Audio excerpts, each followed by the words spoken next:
We've had our first year. That was about fixing the foundations. Now we want to move on to be much more clear about delivery, and I think that means people feeling the change that's starting to come through. Do you think people feel the change? I don't think Not they feel yet. it yet. No, but we have. You can look at the numbers: 4 million more NHS appointments than there were before. 4 interest rate cuts, which has cut people's mortgages. Just today, they'll do 30 hours free childcare. That's going to save families with young children £7,000 a year, but they don't feel it yet. It hasn't fed through yet. So we've got to keep going.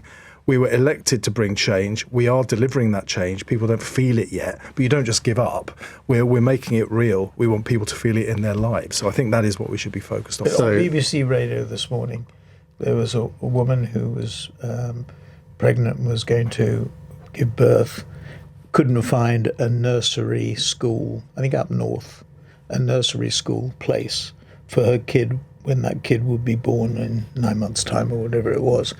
And I think what people feel is the resources we have available don't match the promise. So that slogan of change.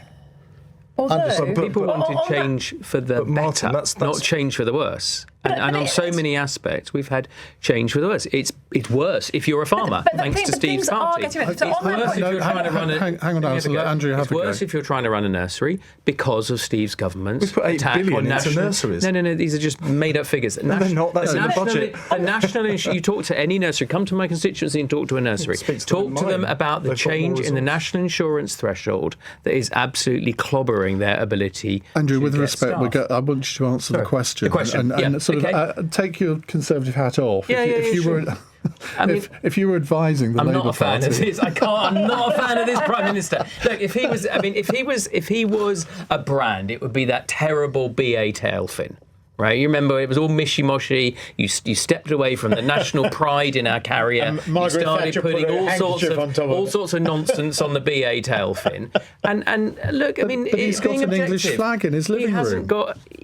Look, I'm delighted Steve survived the reshuffle. Look, the Prime Minister doesn't have a plan, right? He doesn't have a plan. There was 8 different reshuffles.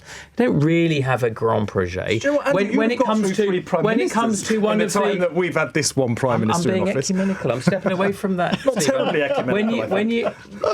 When you think about the challenges that we've got, one of the biggest challenges is the 9 million people of working age out of work, an economy that is not growing, a society that's heavily indebted. Even the most timorous attempt to reform the welfare system, timorous, really not even moving the dial, the Labour Party couldn't contemplate getting that through. And if that's the sort of... And we all have to do things that you don't want to do in government, and that's leadership. It's the difference between being in government and actually having a mission and trying to lead the country somewhere. And on welfare reform, after merely 1 year with a record majority, you had 14. They've squandered that opportunity. Why isn't the economy growing? Well, we all remember Liz Truss's kamikaze budget. You were a Treasury Minister at the time. Hang on, that was 3 years ago. You backed the kamikaze budget. That crashed the economy. It crashed the pounds. It sent people's mortgages shooting sky high. Sent prices in the shop sky high. You were one of the Treasury Ministers that did it. You can reasonably sit here and blame me for so many parts of Steve's economically literate rant are genuinely worrying for somebody who is a minister of the Crown. Do you not worry? The reality is... Whereas you knew it all well, didn't you, Andrew, with the kamikaze budget? Steve. It's fantastic, that. What's the 30-year gilt trading at today?